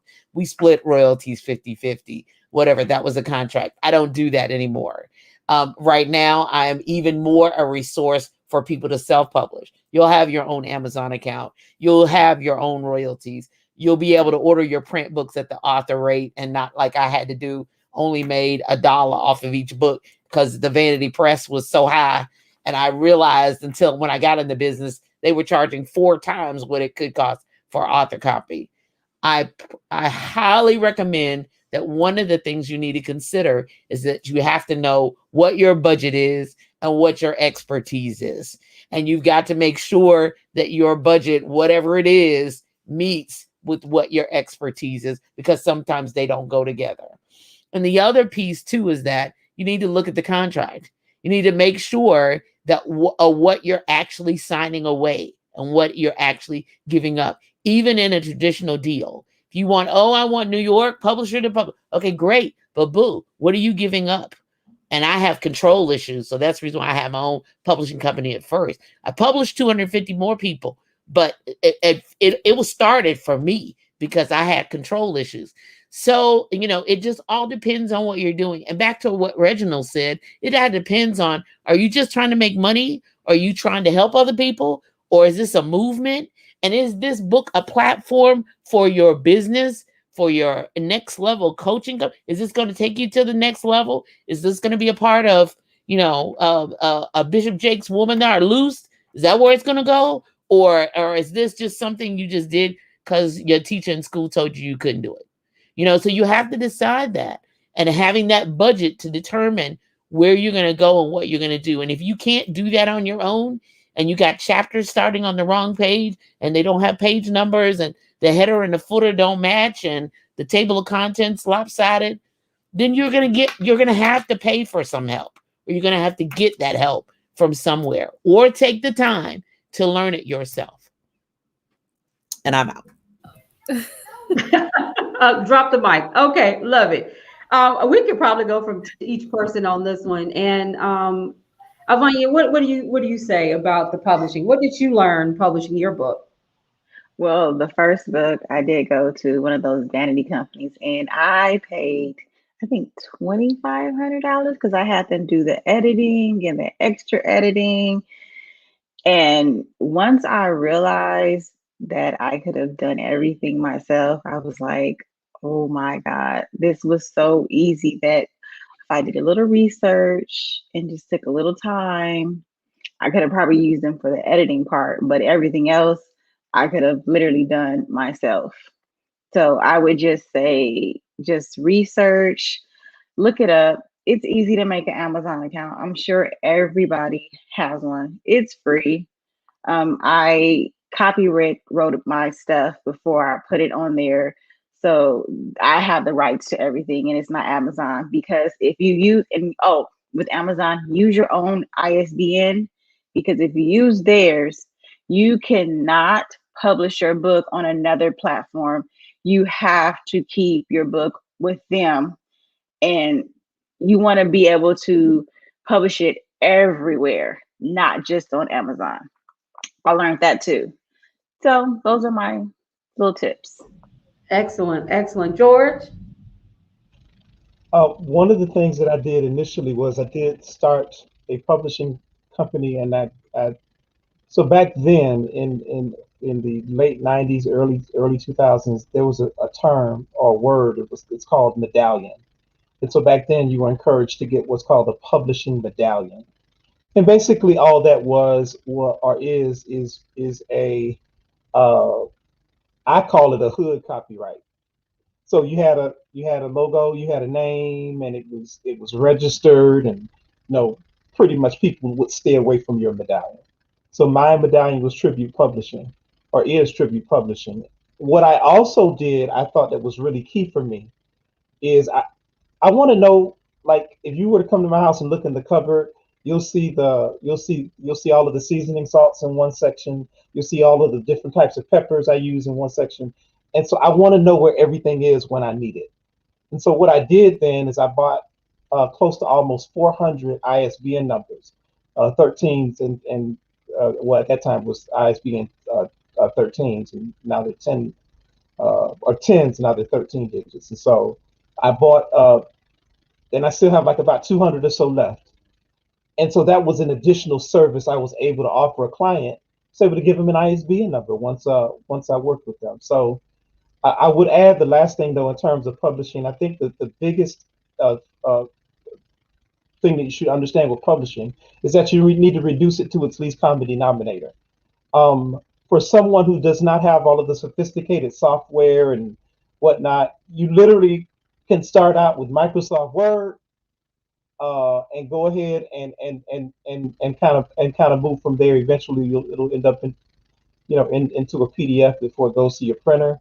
Now, here was the thing that I've recognized right away. Whoever is going to create a cover for you, be certain that your contract includes having them communicate with the printer, that they walk through, because sometimes these specs change and need to be modified, and so that they can walk through that with your printer. Do not just have someone create a cover and send you that cover, and then you submit that to your printer along with your manuscript. Be sure that the contract includes that they have to also walk the printer through and make modifications to the specs if the printer needs those specs changed. Excellent. Reggie? Yes. We talked earlier about writer's block. I talked about self-talk and the link between that and self-identity. So for me, it's like I knew that I needed to do this because I wanted to be in control of everything in my process. Now, when I say be in control of everything, it was just the publishing part of it, but I knew what my lane is, right? I am not a designer. I have no design skills. So I hired someone who was a designer, right? And I what George said, having the specs and making sure that the design was mine, right? I worked, as I told you before, I was a journalist before I got into behavioral health. So, and I was an editor at the Afro. I was a managing editor at a national magazine. However, I believe you can't edit yourself. So I didn't leave that. I did as much editing as I could. And then I actually hired 3 editors, right? And I tell you how valuable 3 editors were for me. Not that my writing was bad, but the second editor wrote something, said, I wrote Jesus was born in a manger, right? And so the second editor wrote something about that, like Jesus was born in born in a manger. And I'm like, I didn't even respond. Like, yo, you don't know that? You don't get that? And when I gave it to the third editor said the same thing that the second editor said, but she put a comment to it. She said, Jesus wasn't born in a manger, he was put in a manger, right? And so these little things were, having great editors who understand your voice, like George said, having a great designer, having a great designer. I wanted to control everything, but I wanted people to do what they did best. And fortunate enough, I was able to afford these things. And so I did everything. Now, please do not throw rocks at me, right? Please. I hate Amazon, right? So I had somebody build an e-commerce for me, right? Because if I'm going to send somebody to my book, I'm going to send them to my book. I am not going to do free advertising for Amazon. Amen. And so I just wanted to make sure that, like Ms. Key said, it's my ISBN number, my copyright. I own the right to the art. I own everything. It's my company, and I am not going to give a vanity company any money to do it. So if you don't know how to do these things, at least find somebody who understands the process, who can walk you through it, because you don't need to give any vanity publisher anything, and you don't need to give anybody any other money. Last thing, going back to having this idea of needed to be in control of everything, I hear, and again, please do not throw rocks at me, right? This conversation just came up yesterday. Somebody asked how long it took to get their Amazon royalties, and they were talking 60 and 90 days. I say, every time a book sale comes and it hits my phone immediately and it's in my bank account 24 hours later.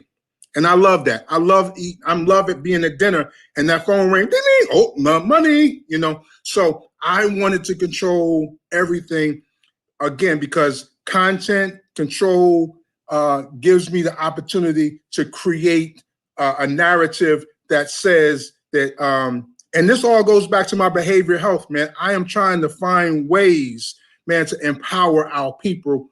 And editorial is one way that I'm trying to do it. So I don't know if I answered the question, but that's my spiel.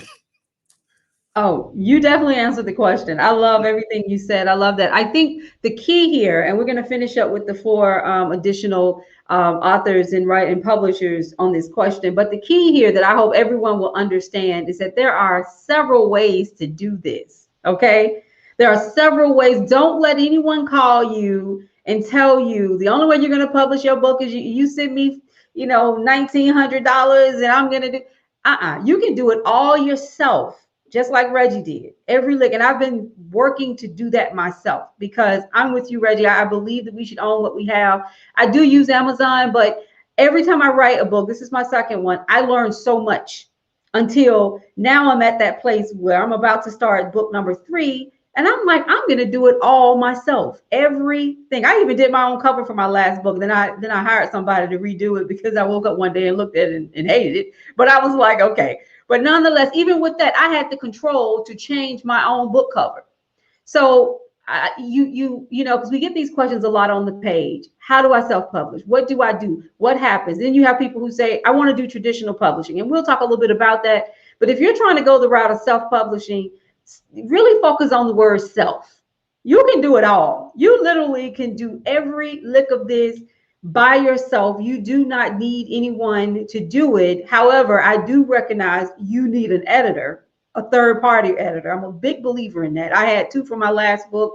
I always have multiple ones. They always catch something. One will say this and something, and it just is what I do. But I just want to stress the idea that there are multiple ways to do this. You've got Vanity. You can do everything yourself. You can do it the way Reggie's doing it. You can upload it to Amazon or Nook or all these different platforms. There isn't just one way, and don't be fooled that it's only one way to make this happen. So Michelle, let's hear your tips about publishing. Now, I am a huge proponent for self-publishing. And when I first started out, I self-published my first book. Had no idea what I was doing, but Google was my best friend.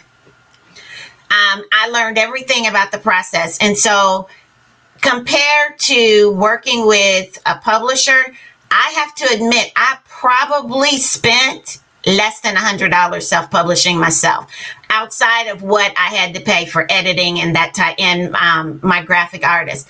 And so there are sites out there. There's a site out there like Fiverr, and there's other sites out there that you can subcontract with people that know how to do what you don't know how to do at a reasonable amount of money. The key to it is interviewing them and making sure that you feel comfortable with them. And what Fiverr does is they play like the go-between. So if you're unhappy with the service, they will refund you your money back and pull it from that individual and give you the opportunity to work with someone else. I was blessed that I had a fantastic formatter. When I tell you, brother, and he was out in Nigeria. Fantastic. Did everything I needed him to do. But learn the process. And the ISBN, something that she said in regards to the ISBN. Now, Amazon will give you the option to get their ISBN. Even if you get their ISBN, after that first 365 days, you can purchase your own ISBN and market that book somewhere else. But you have to wait the 365 days. That's how they lock you in. Give yourself that opportunity to learn. You need the formatting. You need the cover. I did not use Fiverr for my cover. I actually found a graphic artist because I believe graphic artists should be able to visualize your vision. You should be able to talk to them and tell them what you envision that book looking like, and they should be able to reproduce what you want. My Stilettos book, I had 3. The first one, I won't even speak no more on that. The second one was a little bit better, but they wanted to do their own thing with my cover. And that wasn't working for me because I'm paying you to create what I want.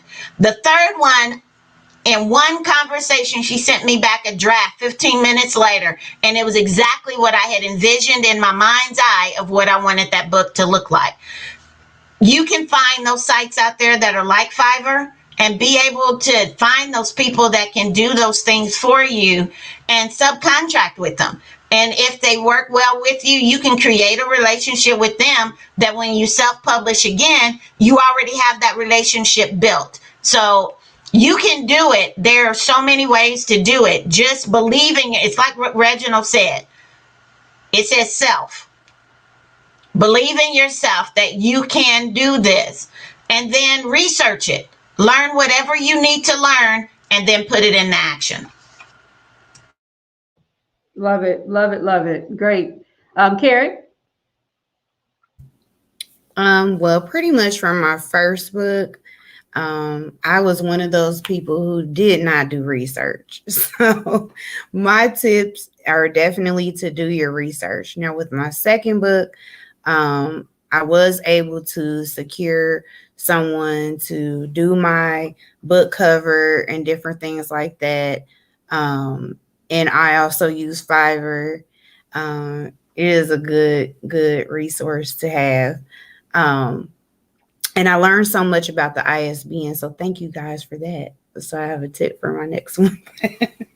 But definitely that's my biggest takeaway is to do your research and connect with people who can help you. You know, like someone mentioned before, don't just say, well, I'm just going to put it out there. If you're going to put your work out there, make sure that it is your best and you have hired the people that can help you with that process. So I learned a lot with my first book through that journey and the second one.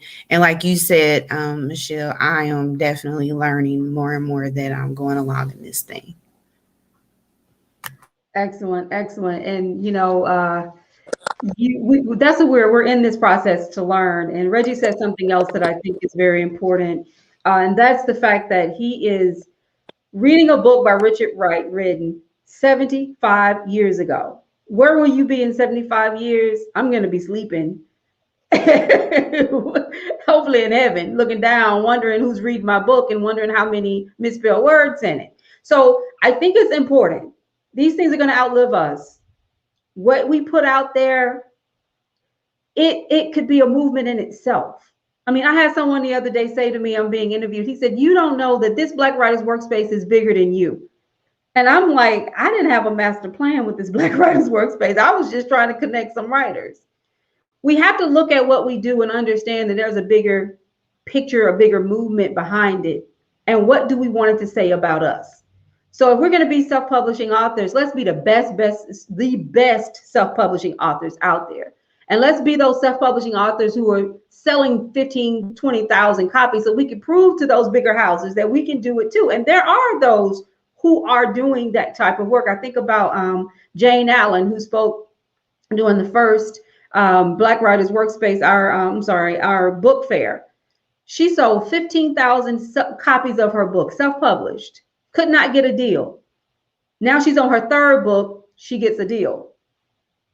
Okay, but she had to prove herself first. Now, everybody's going to do that? Possibly not. But at the end of the day, that's how hard it is sometimes to get the deal. So Elijah, let's talk to you. Let's talk to Jacqueline. What are your tips? What did you experience doing your publishing process? Sure, thank you. Well, two points that I have, and the first one is make sure that you get a lawyer, especially if you're writing nonfiction. In my memoir, I made some very young author mistakes. I published that book in 2015, and I started on it in 2010. And the biggest mistake I made was not getting a lawyer's perspective on my writing, because for me, it was my story, my truth, and I wrote it as such. Well, that doesn't always come across good with other people who are in the book. So make sure that you get the perspective of an attorney, so that you don't have to do what I did, which was depublish, unpublish my first book, right? Thank goodness I self-published, so I had the control and ability to simply take it off of the market. Had I gone through a publishing company, I would have had to take other steps and things of that nature. So definitely have an attorney on your team, somebody that you can call that specializes in that specifically. And then the second point that I wanted to make is to your point, Michelle, about the writer that you said sold 15,000 and now gets a deal on the third book. I think it's important for us to understand what our end goal is. And so for me, I decided to self-publish with the intent of being picked up later by a publisher, or with the intent of making some of these things into animation and into movies. So I think it's important to know what is your short term goal and what is your long term goal. If you get picked up by a big publishing house, it could be 2 years before your message gets out, or 3 years for that matter, or it may never get out. So I chose to self-publish to get the message out. And now, specifically with my children's book, now that the message is getting out, now I'm actually being contacted by publishing companies, and I'm able to say no, because I too have control issues, and I want to maintain the creative oversight, if you will. So I just wanted to make those 2 points about the lawyer, and then about the end goal in mind. Excellent. Thank you so much. Thank you so much. Jacqueline? Okay. I'm in bed with Julia and Reginald on this. I grew up with the model of owning your own, and so I did a lot of research. I studied traditional authors, and one that stood out was Deborah Gregory and the whole Cheetah Girls thing. I read Cheetah Girls, and I was like, wait a minute, she didn't get any of this Disney money. Wait a minute now. So I was like, well, and so it made me kind of look at the idea and the thought of going traditional. And so I started looking at the different ways to get your book out there. And I looked at Amazon, and though I love Amazon for what it is and the convenience, Jeff Bezos don't need any percentage of my money. He has enough. So let me figure out how I can do this in a way that I am controlling my content and I am putting out quality content to where, a reader isn't like, oh, I'm going to buy it and it's an indie author. Like, no, I'm an author, I'm a publisher, and you're getting the same quality, if not better, as a more traditional book. And so I let's find a illustrator on Fiverr. I went through too many people as far as like, I'm gonna vet you before I give you any money, and I'm reading your contract, and I'm looking at the contract where I've had people offer exposure, and then you read the contract, and they have full control over the media that comes with it, the content. And I said, you don't like really looking at that. And so I was very, very controlled about everything that I put out. I did that research. I'm heavy on research. So what does a black cover signify when a person reads it? Is this gonna pop? What is this? What is this? And I think you have to be when you're publishing, because books will outlast us. And that's just what it is. This is our legacy that we're leaving behind. So what are you trying to leave behind as far as a legacy, and in looking at what your intention is? Certain books, I want to pull at your heartstrings, and I want you to feel as a mother what I felt in this moment. And other books, I want you to feel this love that was felt between my daughters. And other books, I want you to feel this connection and this bond with your partner. So I'm very very intentional about those things and taking my time. But I'm also gonna stand on what I produce where, yeah, I'm indie, but I'm not on Amazon and I sold 2,000 books in 2 months without Amazon doing, and this is what I'm producing, and these are the connections that I've done on my own. So though you may be indie, though you may be this your first book or what have you, I feel that as an author, as a publisher, regardless if you're in indie space or however, make them put respect on your name, because I'm going to stand on what I've done, because I've done it without somebody in my pocket. And like Reginald said, when that ding come, I get 100%. I've had, like traditional publishers reach down and try to pull in more African American authors, and the contract be horrible. You only get 2%. Why would I give you 98% when I can have 100%? That doesn't make sense to me from any standpoint. And so you have to, like Dr. Elijah said, look at the bigger picture. Do you want traditional? Do you want legacy? What do you want? And how are you going to market it?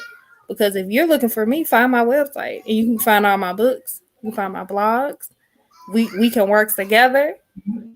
You're on Amazon, but I have to type out your whole name and spell it correctly for you to pop up, regardless of how many books you got, because you're not traditional, and traditional gets bumped up to the top. And so I've had to explain to authors that come to me, hey, just because you're on Amazon and you know the little Amazon hack to get bestseller don't mean you up there with the real bestsellers. Like it's something in having the control of saying you're indie, you've done XYZ, Right. So I think if you're gonna do it, do it and do it the right way. Hire that professional person if you don't, or take that class to build your website, and don't be afraid to self-edit. Like I go through and look at my website and I look through and say, maybe I could change this, or maybe I can, like you have to be able to self-edit. So the next time you can continuously show growth in your writing and what you're producing, and essentially your legacy of what you're putting out there. So I totally agree. Thank you so much for that. I think we've got 10 minutes, well, 12, and I wanted to talk about marketing. Because I think this is a big piece of it. I love what everyone said. I think it's important that we know, once again, that there are so many different ways to do this. Okay.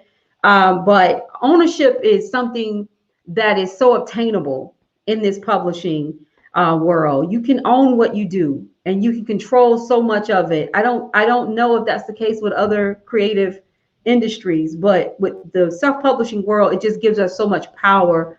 But it's a power that we need to consider the ramifications of. I mean, it's a great power to have, but it's still our legacy. And so just because we have that power doesn't mean we need to misuse it. So I want us to make sure that we are still making the necessary steps, getting our work edited, making sure it's a good storyline, making sure that we get the legal advice if it's something that, can cross a line with family, friends. Make sure that we are keeping most of our money, because it is all of our art, and doing those things. But I wanted to stop and talk about this, the last conversation, the last piece of this. And I'm laughing at myself, because every time I have these roundtables, I think 2 hours is too long. We're never going to make 2 hours. And then we get to this point and I'm like, I need another 30 minutes. So it's, I want to talk about marketing, and I wanted to talk about something that's important to me, because like I said, I'm on the back end of reading a lot of book synopsis. I read a lot of book synopsis. I don't get a chance to read all the books because I interview people every week and we have these events so often. But these synopses that I'm reading are not very good all the time. And I'm concerned about that, because your book cover and your book synopsis is the first thing people are going to see. Whether it's the synopsis on your website about your book, whether it's on Amazon about your book, whether it's on the back of your book. If I can't read it and tell what your book is about, I'm not going to want to read the book. Okay. And so I really would love to see us as self-published authors take a moment, read our book synopsis. If your synopsis is 80% talking about how many degrees you have in college, it's not going to make me want to read the book. I'm happy that you're educated. I am. But when I read a synopsis, it's a short summary that's supposed to engage me in what you're talking about in that book. So don't write a dynamic book and then skip or, forget about the importance of that summary. Because that summary is what's going to be for me. I'm going to look at your cover. I'm going to read your synopsis and I'm going to read your reviews. That's me. I'm that type of reader. I'm going to read it. I'm not going to hold you to your reviews, but I will read them. So I want to just stress the importance of us, going out there and reviewing our book synopsis. If it's on Amazon, if you can make some changes, or if you're about to put a book out there into the world, make sure your book synopsis is good and clear, and that it is exciting and educating and informative and thrilling as your work. So from a marketing perspective, I want everybody just roundtable very quickly, give us a tip on marketing. What is it that good writers do best when it comes to marketing their book? Julia, I know you have a lot for us, so throw it at us real fast. Promotion every day. And I have a girlfriend, it's not mine, but she says, don't do booty call marketing. Don't just put it out there when you want somebody to buy your book. You have to be consistent. You have to say congratulations, happy graduation, happy birthday. You've got to engage every day. Now, I'm a poster and I'm an engager 7 days a week, whether anybody likes or comments anything. And then number 3, back to your synopsis, I call it a teaser as well. And it should be inviting enough to bring you in and want to make you want to buy the book. And then last thing, if you have found that, and I've done it with my own books, I'll be honest, when I start, I'm in one frame of mind, then 3 years later, I'm like, I don't like that. That's ugly. Be willing, especially if you have control of it, to go back once you come to these sessions, once you get a coach, once you have somebody help you, to go back and fix it and change it.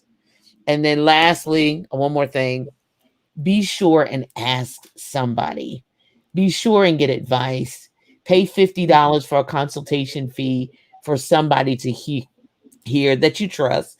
I provide privacy statements and non-disclosures before you talk, so your stuff is kept in strictest confidence. But don't pay $2 and not have somebody else who's been in this business a long time, because I cry every time somebody says they paid $2,500 for a book to be done, and I realize you have not only I forget the grammatical mistakes, so we can fix that, but you have insulted the audience that you are seeking to have purchase your book. So that's it. Excellent. Thank you, Julia, so much. Thank you so much. Avanya? For me, I would say, like Julia said, post.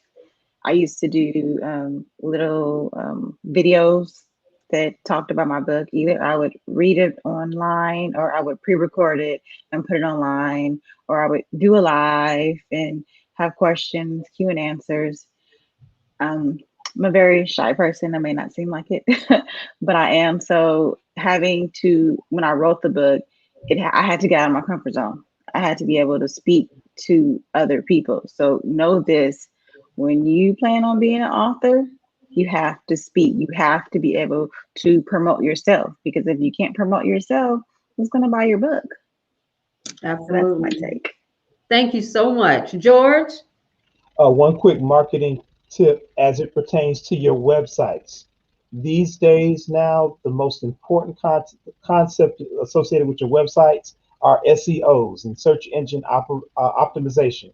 And so dashboards, these website dashboards, once the website has been created, now allow you to go in and do your own optimization and add keywords so that you can get bumped up the list. Secondly, also with these websites dashboards, they allow you to also go back and to modify and move things around for your mobile site visibility. So don't just allow it to stay as is. Go back and move some things around and make your mobile site. And this is, of course, different from an app, but your mobile visibility for your website to also be to be perfectly received. You can go back and modify both of those. Excellent. Excellent. Thank you. Reggie? I love Julia's point about the booty call, right? So that was great. So one of the things I believe, and again, this is a Reggie thing. I'm not saying anyone else has lived by this, but I believe that people don't buy your books; they buy you, and then as a result of buying you, then they'll go buy your book. So a lot of times when I'm promoting on social media, I never say buy my book. I show that I am a subject matter leader in in the field that I talk about. So when we have these situations, when we're talking about George Floyd or we're talking about Dante Wright or whatever, I'm able to engage into that. Sometimes I might throw a chapter, not a chapter, but a verse from the book in there. And always when because of the cover of my book is so engaging, a lot of people would like, okay, we're good. So I just make sure that, I engage people in the subject matter. And then, by the way, I do have this book. If you want to buy it, and it's the whole process for me of growing up on a farm. You have to first plant the seed. So I begin to plant the seeds by speaking about the subject matter. Somewhere along the line, I can introduce the book. And as a result of that, I get people who will just buy the book. Excellent. Excellent. Michelle? All of that is really good information, and I'm with George and something that Reggie said earlier on.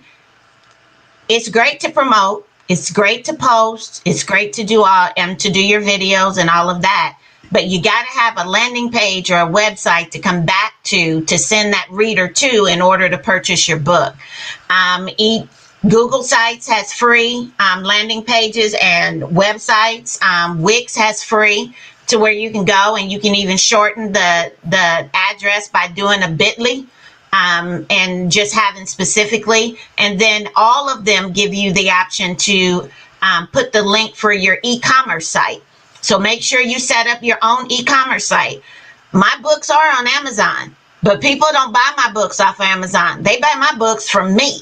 Mm-hmm. And so I don't send them to Amazon. I send them to my website that is a one-step. Once they click it on it, they're going straight to my Square account to where they can make that purchase. And so you want to make sure that while you're promoting it and everything, that you are finishing that process by giving them somewhere to go. You're giving them an action step.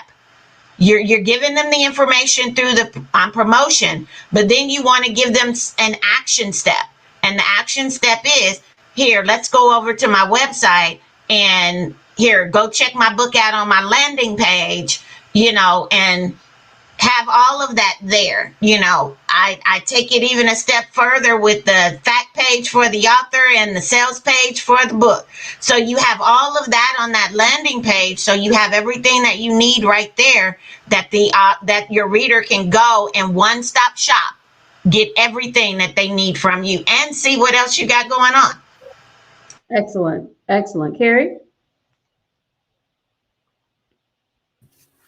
I was just going to say definitely website promotion.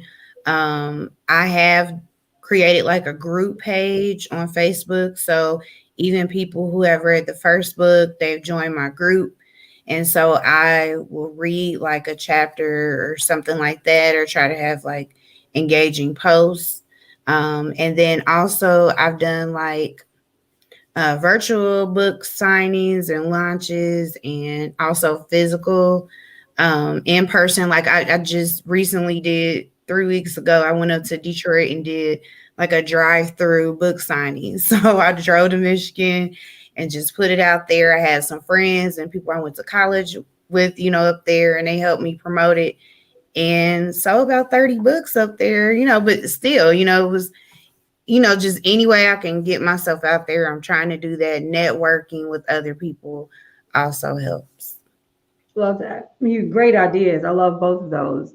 Excellent. Dr. Elijah? Absolutely, yes. So the first thing that I would say, the best thing that I did was hire a brand strategy marketing company, and they have helped me to be able to cross genres.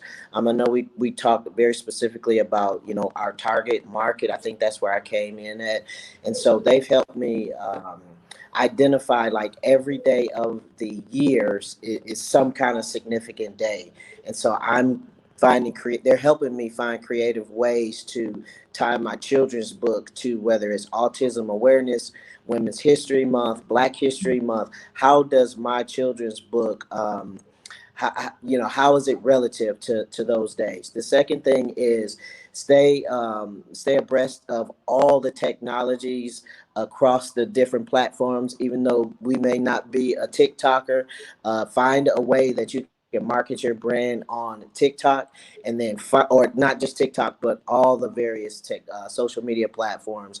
And then finally, create ways to clone yourself, because there's hundreds of social media platforms that we can be marketing on, and that takes time. So there's ways that we can push one button and market on 100 platforms versus going to each one each time. So that's it for me.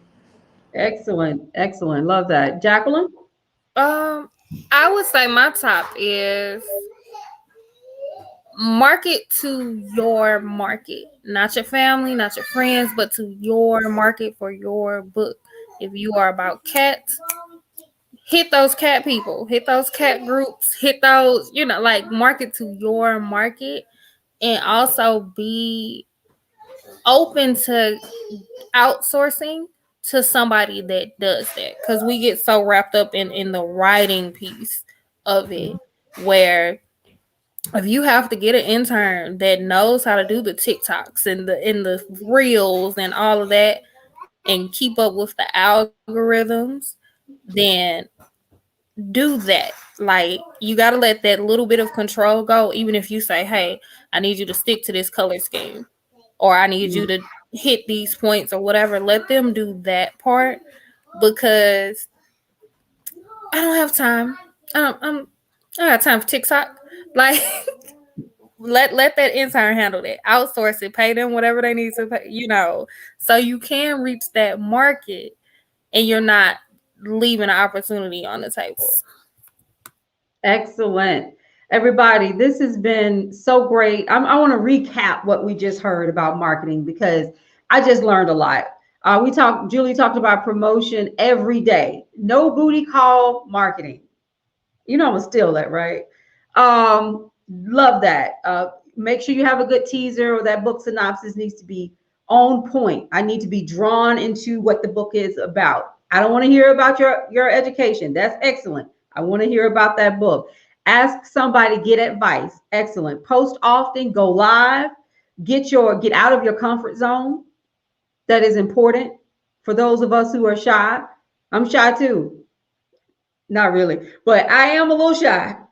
And I love that. George talked about SEOs, websites, keywords, making sure that your website can be seen on a mobile device. The majority of people are viewing your website on a mobile device. So those of you who have created your own websites, if it's not set up for a formatted mobile view, change that immediately.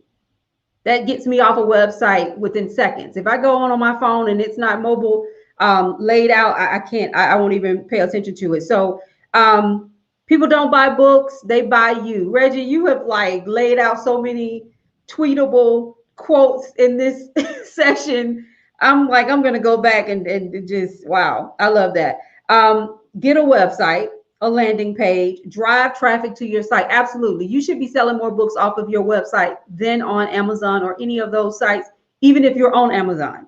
I make sure when I post about my site, about my book, I put my www Michelle D. Jackson. I don't put the Amazon link on there because I want to sell my books my way. And so that's excellent advice. Do website promotions, group page, create a Facebook group page for your book, and do readings. Carrie, that was That was excellent. I love that. Never thought about it from that perspective. Hire a brand strategy marketing director. That's what Dr. Elijah talked about. Great advice. Stay abreast of all technologies. We need to be TikToking. I always ask my son, am I TikToking? And he's like, I'm so embarrassed.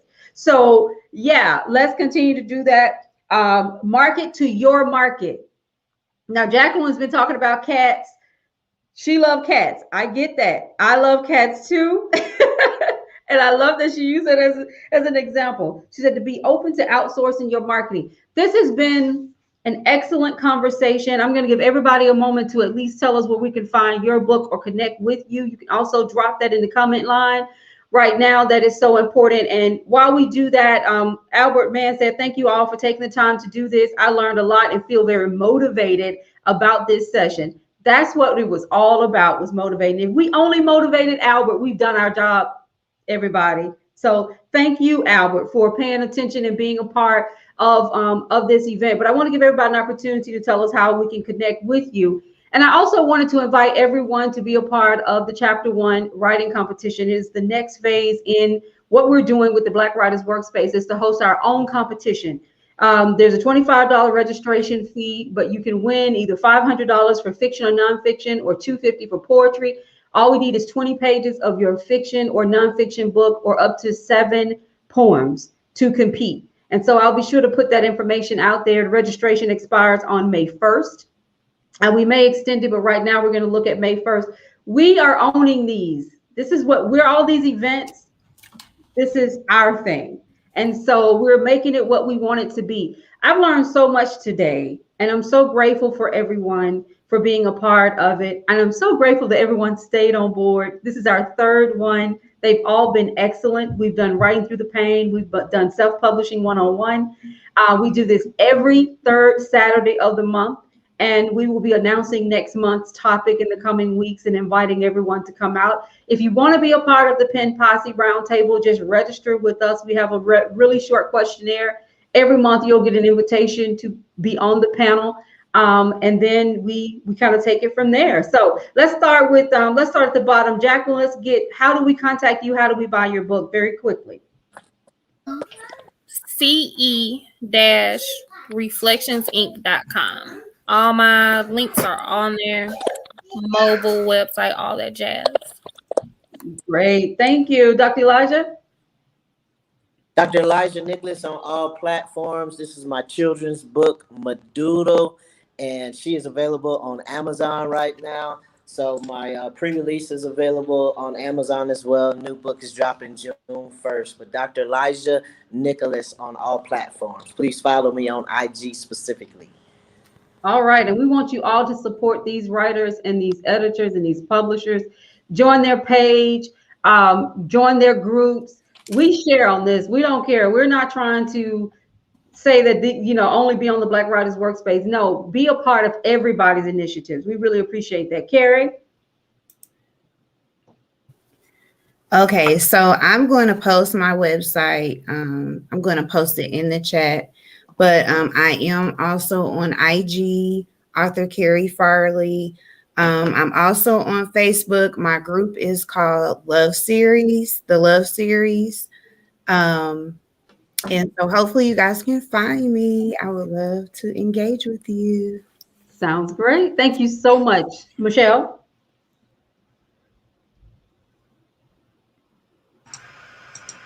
Sorry, hit the wrong button.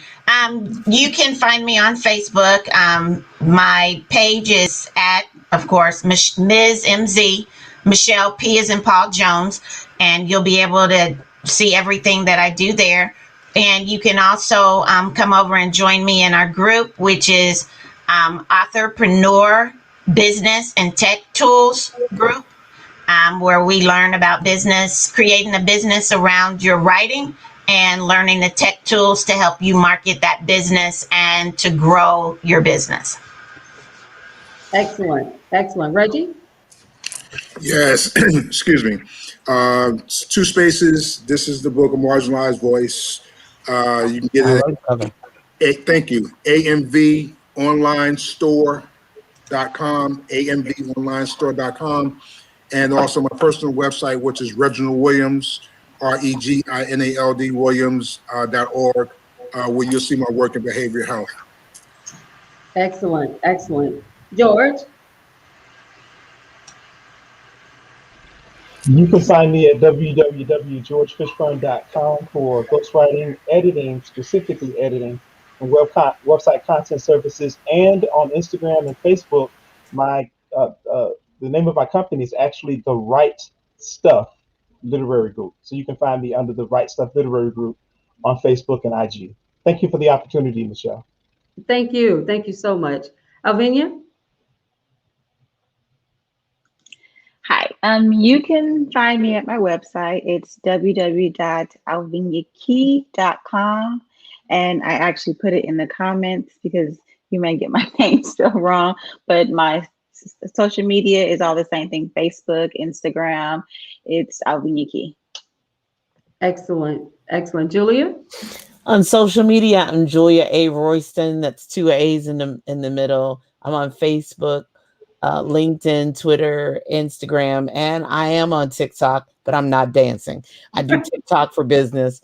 If you want to have a conversation with me about coaching or publishing, that's talkwithroyston.com. That's my calendar. My personal website is juliaroyston.net. And then my store is juliaroystonstore.com. Excellent.